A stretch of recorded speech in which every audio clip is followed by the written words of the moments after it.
하나님 아버지, 밤사이 고요한 안식을 허락하여 주시고 주님을 향한 사모함으로 새 아침을 맞이하게 하시니 감사합니다.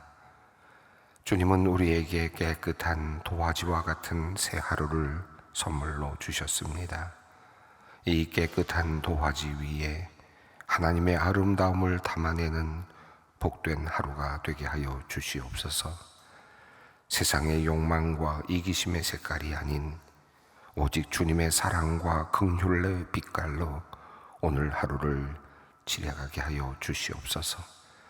그리하여 우리의 삶으로 그려지는 오늘 하루가 하나님 보실 때에 거룩하고 아름다운 한 폭의 그림이 되게 하시고, 사람들이 우리의 삶을 바라볼 때에도 그 마음에 위로와 소망이 피어나는 은혜의 그림이 되게 하여 주시옵소서.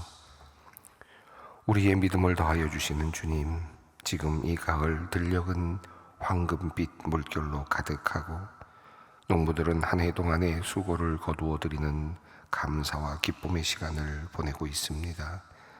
주님께서 창조하신 자연의 질서 가운데 때를 따라 열매 맺게 하시는 주님의 섭리를 보며 주님의 신실하심을 고백합니다. 주님, 우리의 삶에도 가을 들녘처럼 풍성한 결실을 기대하는 마음이 있습니다. 하지만 눈물의 씨앗을 뿌려도 응답이 더디기만 하고 애써 수고했음에도 한 줌의 열매조차 거두지 못한 것 같은 날들도 있습니다. 기도의 제목은 그대로인데 시간만 흘러가는 것 같아 마음이 조급해지고 불안함과 낙심이 찾아오기도 합니다. 하오나 주님, 이 기다림의 시간이 결코 헛된 시간이 아님을 믿습니다. 마치 농부가 가을의 결실을 위해 여름의 뜨거운 햇빛을 견뎌내듯 우리의 기다림도 영혼의 성숙과 믿음의 깊어짐의 시간이 될 것을 믿사오니 주님의 응답이 더딜 때 더욱 주님의 뜻을 묵상하게 하시고 우리의 연약함 속에서도 주님의 신실하심을 고백하게 하여 주시옵소서. 긍휼이 풍성하신 하나님, 최근 캄보디아에서 한국인들이 납치, 실종되는 사건이 급증하고 있다는 소식에 많은 이들의 염려와 탄식으로 기도합니다. 고소득 일자리라는 허황된 미끼에 속아 범죄 조직에 의해 구금되고 납치와 감금을 당하는 심각한 위험에 처해 있는 이들이 있습니다. 주님, 이런 끔찍한 악의 소굴에서 절망과 두려움 속에 떨고 있을 이들을 긍휼히 여겨 주시옵소서. 감금되어 있는 이들이 속히 구조되게 하시고 그들의 생명을 지켜주시며 하루속히 고국 땅으로 안전하게 돌아와 사랑하는 가족의 품에 안길 수 있게 하여 주시옵소서. 다시는 이런 비극이 반복되지 않기를 간절히 기도합니다. 국제사회가 연합하여 온라인 사기와 인신매매, 납치와 감금과 같은 비인간적 범죄를 완전히 뿌리 뽑게 하여 주시옵소서. 경제적 어려움으로 해외 취업의 길을 찾는 우리 청년들에게 지혜와 분별력을 주셔서 이러한 범죄의 유혹에 넘어가지 않도록 보호하여 주시옵소서. 우리나라에 더욱 좋은 일자리가 많이 창출되게 하셔서 청년들이 희망을 품고 안전하게 살아갈 수 있는 나라가 또한 되게 하여 주시옵소서. 소망교회를 섬기는 권사님들을 위해 기도합니다. 권사님들의 삶의 자리가 언제나 기도의 자리요 섬김의 자리가 되게 하시니 감사합니다. 세월이 흘러도 변치 않는 믿음으로 주님의 몸된 교회를 사랑하는 마음을 귀하게 여겨주시고 가정과 교회 그리고 이웃을 위해 헌신하는 권사님들의 손길을 주님 축복하여 주시옵소서. 이들의 손길이 닿는 곳마다 주님의 향기가 드러나게 하시고 이들의 입술이 열릴 때마다 격려와 감사의 말이 흘러나오게 하시며 이들의 발걸음이 머무는 곳마다 위로와 평안의 열매가 맺히게 하여 주시옵소서. 특별히 내일부터 진행되는 신임 권사 후보자 교육을 위해 기도합니다. 새롭게 부르심을 받은 95명의 후보자가 권사 직분의 의미를 깊이 깨닫게 하시고, 권사라는 이 이름의 자리가 섬김의 자리, 기도의 자리임을 배우게 하여 주시옵소서. 이 교육이 단순한 지식 습득의 시간이 아니라 주님께서 왜 자신을 권사의 직분으로 부르셨는지 깊이 깨닫는 영적 성숙과 결단의 시간이 되게 하여 주시옵소서. 교육을 준비하는 권사회 실행위원들에게도 성령의 능력과 넘치는 기쁨을 더하여 주시고 사랑과 지혜로 더욱 잘 섬길 수 있게 하여 주시옵소서. 신임 권사 후보자들이 장차 소망교회의 든든한 믿음의 기둥이 되게 하시고 눈물과 기도로 교회를 든든히 세워가는 아름다운 일꾼들로 서게 하여 주시옵소서. 이제 말씀 앞으로 나아갑니다. 오늘도 주님의 말씀 통해 새 힘 얻기 원합니다. 주님의 말씀이 우리의 생각과 마음을 새롭게 하시고 우리 영혼 깊은 곳에 생명의 씨앗처럼 뿌려지게 하여 주시옵소서. 주님의 말씀이 오늘 우리의 삶 속에서 열매 맺게 하시고 그 말씀 안에서 오늘도 믿음으로 승리하는 우리가 되게 하여 주시옵소서. 우리 주 예수 그리스도의 이름으로 기도드리옵나이다. 아멘. 오늘의 말씀입니다. 갈라디아서 3장 15절로 22절 말씀입니다. 갈라디아서 3장 15절로 22절 말씀 함께 봉독하겠습니다. 형제들아, 내가 사람의 예대로 말하노니 사람의 언약이라도 정한 후에는 아무도 패하거나 더하거나 하지 못하느니라. 이 약속들은 아브라함과 그 자손에게 말씀하신 것인데 여럿을 가리켜 그 자손들이라 하지 아니하시고 오직 한 사람을 가리켜 내 조상이라 하셨으니 곧 그리스도라. 내가 이것을 말하노니 하나님께서 미리 정하신 언약을 430년 후에 생긴 율법이 폐기하지 못하고 그 약속을 헛되게 하지 못하리라. 만일 그 유업이 율법에서 난 것이면 약속에서 난 것이 아니리라. 그러나 하나님이 약속으로 말미암아 아브라함에게 주신 것이라. 그런즉 율법은 무엇이뇨? 방법함으로 더하여진 것이라. 전사들을 통하여 한 중보자의 손으로 베푸신 것인데 약속하신 자손이 오기까지 있을 것이라. 그 중보자는 한 편만을 위한 자가 아니나 하나님은 한 분이시니라. 그러면 율법이 하나님의 약속들과 반대되는 것이냐? 결코 그럴 수 없느니라. 만일 능히 살게 하는 율법을 주셨더라면 의가 반드시 율법으로 말미암았으리라. 그러나 성경이 모든 것을 죄 아래 가두었으니 이는 예수 그리스도를 믿음으로 말미암는 약속을 믿는 자들에게 주려 함이라. 아멘. 우리가 어제 사도 바울이 구약의 말씀 4구절을 인용하면서 믿음과 율법의 그 차이를 설명하는 내용을 우리가 함께 읽었습니다. 율법을 행하면 살 수 있다라고 하는 구약의 말씀, 그리고 믿음으로 살리라라고 하는 또 다른 구약의 말씀, 이 두 가지의 어찌 보면 모순처럼 보이는 이 두 말씀을 붙잡고 사도 바울은 그 율법을 행하면 살리라라고 하는 이 말씀이 온전히 항상 그리고 지속적으로 행하여야 된다라고 하는 이 말씀, 그러므로 우리는 이 율법을 제대로 행할 수 없다. 그러므로 율법을 행하여 산다라고 하는 이 말씀은 우리에게는 불가능한 이야기라는 사실을 증명합니다. 그리고 그렇기 때문에 또 다른 구약의 말씀, 율법을 행하지 않는 자, 율법을 온전히 행하지 못하는 자는 저주 아래 있다라고 하는 이 말씀을 인용하면서 우리는 결국 저주 아래에 놓여 있다라는 우리의 운명, 인간의 운명을 이야기했습니다. 그리고 예수 그리스도께서 나무에 달려 돌아가신, 십자가에 달려 돌아가신 것을 상기시키면서 누구든지 나무에 달린 자마다 저주를 받은 자다라고 하는 이 말씀을 인용하면서 바로 그 예수 그리스도께서 인간의 굴레인 바로 이 율법을 제대로 지키지 못함으로 저주 아래에 놓여 있는 인간을 구원하시는 분으로, 그리고 우리를 그 모든 저주에서 풀어내시는 분으로, 속량하시는 분으로, 그렇게 사도 바울은 이 율법과 이 믿음의 관계를 설명하고 있습니다.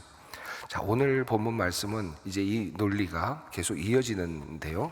이번에는 율법이라고 하는 것과 언약이라는 것과 이 두 가지 개념을 가지고 사도 바울이 이제 설명을 해 나갑니다.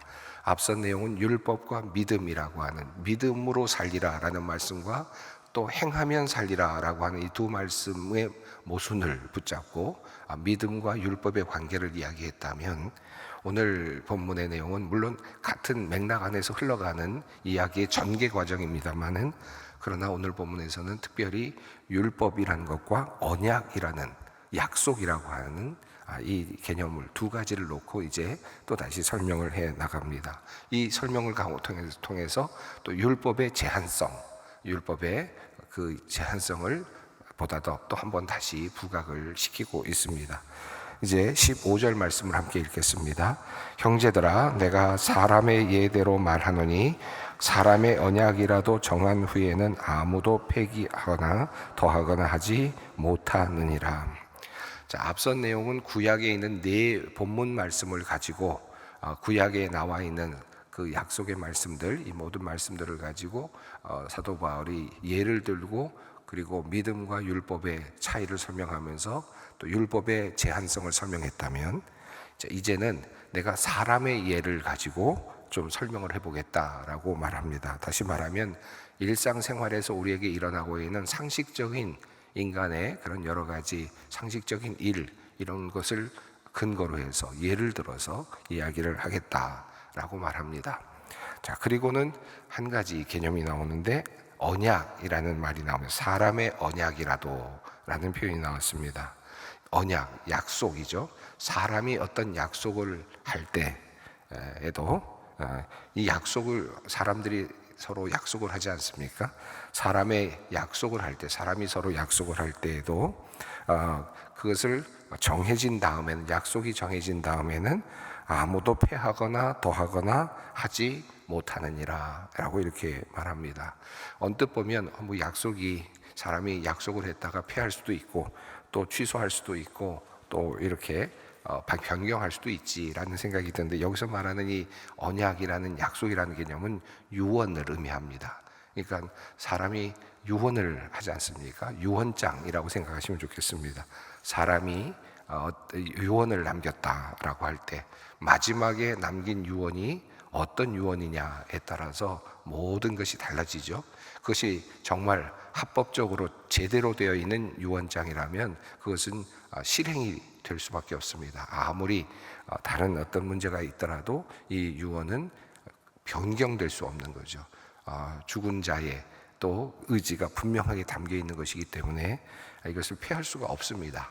자, 지금 이 사람의 예, 우리가 인간이 살아가면서도 우리가 유언을 받게 되면, 유언이 결정이 되면 그것이 정해진 다음에는 아무도 그것을 달리 풀 수가 없다. 이 유언이 그만큼의 강력한 힘이 있다. 인간의 유언조차도 이러한 언약이라도 이렇게 어마어마한 힘이 있다라고 하는 이야기를 하면서 이제 언약과 율법의 그 관계성을 이야기합니다.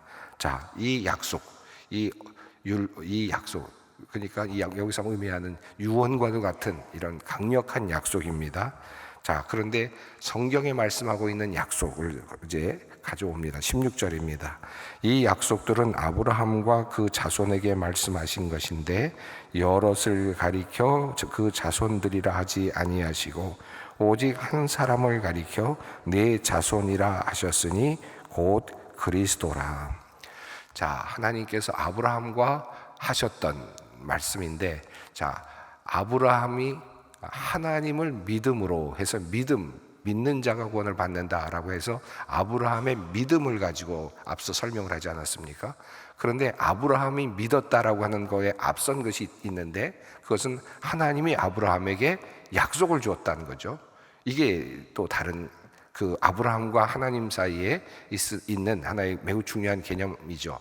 그러니까 아브라함 편에서는 믿는 것이고 하나님 편에서는 약속을 주는 셈입니다. 그래서 지금 언약에 대한 이야기를 하는데, 아브라함의 지금 그 주제를 계속 끌고 가면서 한편에서는 믿음을 이야기하고 이제 이번에는 언약, 하나님 편에서 내려주신 약속을 이야기합니다. 자, 그런데 이 약속은 하나님이 아브라함에게 주셨는데 그리고 그의 자손에게 주셨다. 그래서 아브라함에게 주셨을 뿐만 아니라 이 약속을 가만히 보면 그 약속에는 그의 자손이 그 약속을 받고 있는 것을 알 수 있다. 구약에 나오는 내용들입니다. 실제로 우리 구약을 보면 하나님께서 약속을 하실 때 여러 곳에서 이 내 자손이라는 표현이 나올 때 그 자손이 단수형으로 사용되어 있습니다. 창세기 12장 7절도 그렇고요. 그래서 내가 이 땅을 내 자손에게 주리라 라고 되어 있고, 창세기 13장 15절도 너와 내 자손이라는 표현이 나오고, 또 창세기 17장 8절에서도 너와 내 후손에게 라는 표현이 나옵니다. 또 창세기 22장 18절에는 너의 씨에게 라고 이렇게 표현되어 있는데 모두 단수형으로 되어 있습니다. 물론 생각해 보면 아브라함의 아들은 물론 이스마엘이 있지만 적법한, 그리고 적자라고 할 수 있죠. 하나님의 축복을 받은 아들로 본다면 이삭 한 사람만 보게 되죠. 그래서 아브라함의 아들 이삭이라고 하는 그런 면에서 단수형으로 사용되었을 것이다 라고 유추해 볼 수 있지만, 우선 생각해 볼 수 있지만, 그러나 바울은 여기서 단순하게 혈육의 관점에서 아브라함의 아들 이삭, 그것도 유업을 잇는 한 단수형으로 이삭이라고 표현한 것이 아니라 이것은 영적인 의미가 있었다. 미래를 내다보는 하나님의 의미가 담겨 있는 것이고, 이것은 바로 그리스도를 상징하는 것이다. 아브라함의 자손이 이어지고 그리고 그 아브라함의 자손으로 태어날 예수 그리스도, 하나님의 아들이시면서 인간의 몸을 입고 오실 바로 그분을 가리키는 말이다. 그리고 그분을 통해서, 그를 통해서 그 아브라함과 또 그의 자손을 통해서 이제 온 인류가, 이방인을 포함한 모든 인류가 구원을 받을 것이다 라고 이미 하나님은 오래전에 아브라함 시기에 이미 역사를 꿰뚫어 보시고 인간의 운명을 꿰뚫어 보시고 그리고 그 약속을 주셨다라는 겁니다. 앞선 인간의 역사를 보면 아담과 하와가 하나님의 창조로 태어나서, 그런데 결국 정말 최고의 하나님께서 환경을 만들어 주신 에덴 동산에서 범죄하지 않았습니까? 환경이 최고라고 해서 아담과 하와가 하나님의 품에 있었던 것이 아니었습니다. 최고의 환경을 만들어 주셨는데 아담과 하와는 그곳에서 죄를 지었습니다. 또 하나님께서는 그 다음에 또 노아 시대까지 흘러가시면서 인간의 부패함을 보시고 노아를 선택하셔서 모든 인류를 멸하시고 또다시 시작을 하셨지만 또다시 그 인간도 그런 인간의 모습도 결국은 또다시 죄로 또 행하고 말았습니다. 이런 과정 속에서 하나님께서 대책을 세우시고 대안을 세우시고 만든 것이 아브라함의 선택이거든요. 노아도 이미 선택했으니까 똑같은 것인데, 그런데 여기에는 하나님의 은혜가 담겨 있었다는 겁니다. 여기에는 바로 그의 자손, 바로 그리스도를 통해서 인간의 끊임없는 이 죄를 질 수밖에 없는, 완전하게 율법을 지킬 수 없는 그 인간을 향한 하나님의 은혜가 내 자손을 통해서 이제 복을 받게 될 것이다 라고 하는 그 말씀으로 예수 그리스도를 지금 지칭하고 또 지향하고 계신다. 자, 그래서 그리스도 아브라함과의 약속에서 사도 바울은 장차올 예수 그리스도를 바라봅니다. 자, 이것이 바울이 보고 있는, 바울을 통해서 우리에게 주시는 하나님의 매우 중요한 메시지죠. 자, 그리고 이어서 아브라함과 약속한 내용이 언제였느냐 하면 율법이 나오기 430년 전이다 라고 하는 이야기를 합니다. 17절입니다. 내가 이것을 말하노니 하나님께서 미리 정하신 언약을 430년 후에 생긴 율법이 폐기하지 못하고 그 약속을 헛되게 하지 못하리라. 아브라함과 하나님과의 약속은 모세가 태어나기 전에 430년 전 얘기입니다. 오랜 후에야 이제 모세가 이제 이스라엘 백성을 함께 광야를 통해서 나오다가 시내산에서 하나님의 율법을 받았으니까, 율법이 언제 태어나느냐, 아브라함이 받았던 약속에 비하면 최소한 430년 이상 벌어지는, 최소한 그렇다는 거죠. 자, 그러니까 뭐가 더 앞서 있습니까? 하나님의 약속이 율법보다 훨씬 더 앞서 있는 것이다 라고 하는 것입니다. 자, 이렇게 지금 바울은 율법과 언약이라고 하는 것을 통해서 율법의 불완전성에 대한 이야기를 계속해서 지금 해 나갑니다. 왜 율법의 불완전성에 대해서 지금 이야기를 합니까? 지금 새롭게 출발한 기독교 공동체가 거짓 교사들을 통해서 율법을 지켜야만, 할례를 받아야만 구원이 완성된다라고 말하는 그 말에 대한 지금 반박을 하고 있는 것이거든요. 자, 그래서 18절 읽습니다. 만일 그 율법이 율법에서 난 것이면 약속에서 난 것이 아니리라. 그러나 하나님이 약속으로 말미암아 아브라함에게 주신 것이라. 자, 여기서 율법에서 난 것이면 약속에서 난 것이 아니리라. 이 말씀이 조금 어렵게 느껴질 수 있겠지만 이렇게 한번 생각하면 좋겠습니다. 사람이 이제 부모님이 세상을 떠났습니다. 세상을 떠난 다음에 유산을 받는 방법이 두 가지가 있겠죠. 하나는 그저 그 법에 의해서 재산을 상속받는 상속법에 의해서 자녀들이 유산을 분배하고 받는 방법이 있겠죠. 그것은 법에 정해져 있는 방식으로 그대로 하는 겁니다. 그런데 그 전에 이미 약속이 있었습니다. 유언장이 있는 거예요. 유언장이 있어서 그 유언장이 적법하다면 어디를 따라야 되겠습니까? 유언장을 먼저 거기에 그것을 기준으로 해서 상속을 하게 되겠죠. 자, 여기서 말하는 것이 그겁니다. 법으로 난 것이 율법에서 난 것이면 약속에서 난 것이 아니라, 두 가지는 서로 상치합니다. 먼저 하나님이 약속을 주셨기 때문에, 유언을 주셨기 때문에 그것이 우선한다는 겁니다. 법이 우선하는 것이 아니다라는 거죠. 그런 의미에서 율법은 부차적인 그 다음 단계에 있는 것이지 그것을 앞설 수 없다. 하나님의 약속을 앞서는 것이 아니다. 법은 유언장이 없을 때 공정하게 하기 위해서 만들어 놓은 그저 그 기능을 수행하는 것일 뿐이죠. 그런 의미에서 율법의 기능을 이야기를 합니다. 자, 약속보다는 훨씬 더 뒤에 만들어졌고, 그 뒤에 만들어진 이유는 바로 그 약속이 없을 때 그것을 커버하는 하나의 그런 의미로서의, 상속과 관련해서 본다면 그런 의미로서 약속과 율법은 다른 관점으로 그렇게 볼 수 있겠습니다. 자, 그래서 하나님은 약속을 아브라함에게 먼저 주셨고 우리는 그 약속을 기억한다. 그리고 그것을 따라가는 사람들이다라고 하는 이야기입니다. 그러면 이런 질문이 나옵니다. 그러면 율법은 도대체 왜 430년 후에나 생긴 거냐? 왜 약속을 아브라함에게 주셨으면서 율법을 430년 후에나 그렇게 이스라엘 백성에게 주셨느냐? 율법은 도대체 어떤 기능이 있느냐? 라는 질문이 나오겠는데, 그 질문에 대한 대답이 19절부터 나오는 내용입니다. 자, 19절이 읽습니다. 그런즉 율법은 무엇이냐? 범법함으로 더하여진 것이라. 천사들을 통하여 중보자의 손으로 베푸신 것인데 약속하신 자손이 오시기까지 있을 것이라. 자, 그러면 율법은 왜 필요한가? 라고 했는데, 여기서 우선 이 율법은 사람들이 범법함으로, 하나님께 죄를 계속 지음으로 더하여진 것이다 라고 그렇게 이야기를 합니다. 하나님을 온전히 섬기지 못하는 것으로 인해서 뒤에 생겨난 것이다 라는 것이고요. 또 그것의 성격은 천사들을 통하여 한 중보자의 손으로 베풀어 주신 것이다. 여기 보면 중보자는 여기서 지금 모세를 의미하겠죠. 율법을 전해준 모세이겠습니다. 그런데 모세가 혼자 받은 것이 아니라 이미 천사들을 통해서 받았다라고 해서 지금 이 중보의 과정이 두 번이나 하나님, 천사, 그리고 매개자인 모세, 그리고 이스라엘 백성, 이렇게 지금 하나씩 거쳐가는 것을 볼 수 있습니다. 또 이 약속은 주님께서 오시기까지만 유효한 것이다.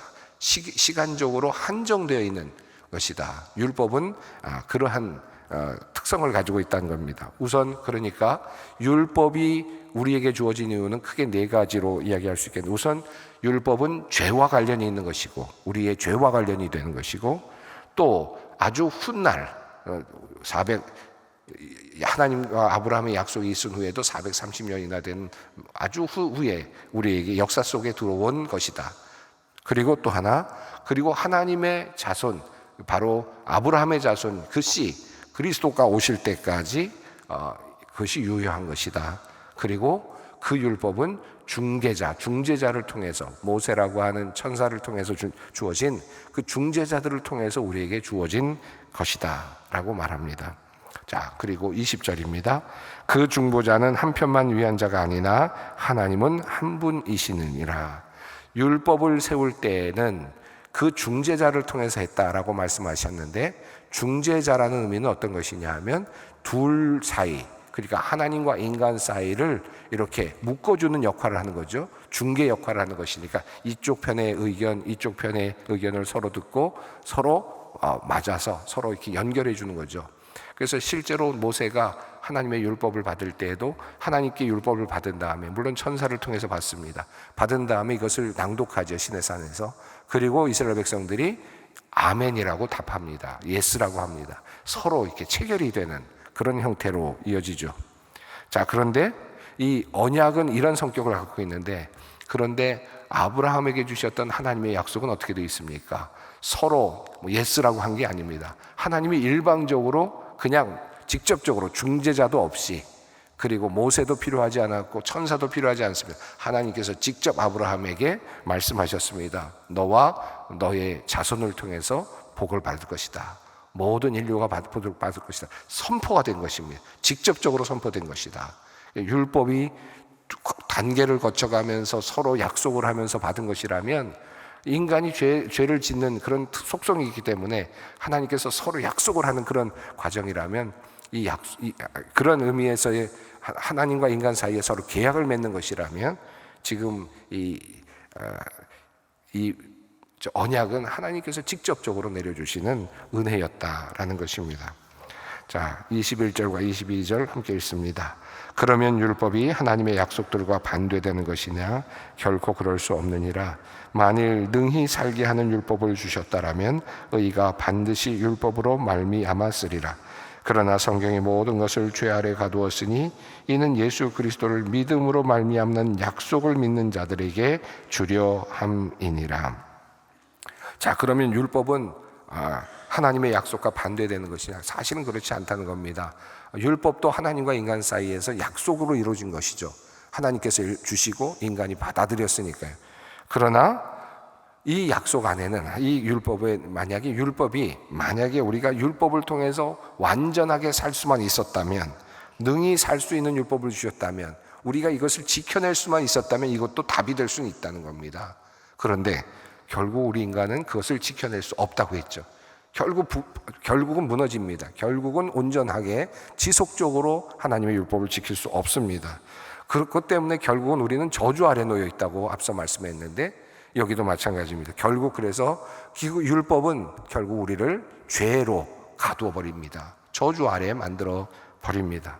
그러므로 이 예수 그리스도를 통한 이 약속을 믿는 믿음이 이 저주로부터 풀려나는 그런 방법이 된다, 그 길이 된다라고 하는, 이미 앞서 말씀드린 내용을 또 다른 방식으로 지금 풀어가고 있습니다. 그리고 여기서 마지막에는 믿음이라는 것과 그리고 약속이라는 이 두 가지가 이제 드디어 같이 등장을 합니다. 약속을 믿는 자에게 하나님께서 바로 이 구원을 주시기를 원하신다라는 이 말씀입니다. 우리가 지금 갈라디아서 읽으면서 신앙의 복잡한 우리 신앙의 내용이지만, 우리가 매우 중요한 내용이지만 때로는 이것을 이해하기가 쉽지는 않은데, 우리가 믿고 있는 믿음의 그 핵심이 뭔가, 왜 우리는 이 예수 그리스도의 죽음을 통해서 우리가 구원을 받았다고 이야기하는가 하는 이야기를 지금 바울의 음성을 통해서, 바울을 통한 하나님의 음성을 통해서 우리가 다시 한번 보고 있습니다. 내가 할 수 없는 것, 내가 온전하게 이룰 수 없는 것을 우리 주님께서 은혜로, 약속으로 주셨다라는 이 믿음 가지고 오늘도 또 하루하루를 살아내고 또 주님 앞으로 나가도록 하겠습니다. 하늘에 계신 우리 아버지의 이름을 거룩하게 하시며 아버지의 나라가 오게 하시며 아버지의 뜻이 하늘에서와 같이 땅에서도 이루어지게 하소서. 오늘 우리에게 일용할 양식을 주시고 우리가 우리에게 잘못한 사람을 용서하여 준 것 같이 우리 죄를 용서하여 주시고 우리를 시험에 빠지지 않게 하시고 악에서 구하소서. 나라와 권능과 영광이 영원히 아버지의 것입니다. 아멘.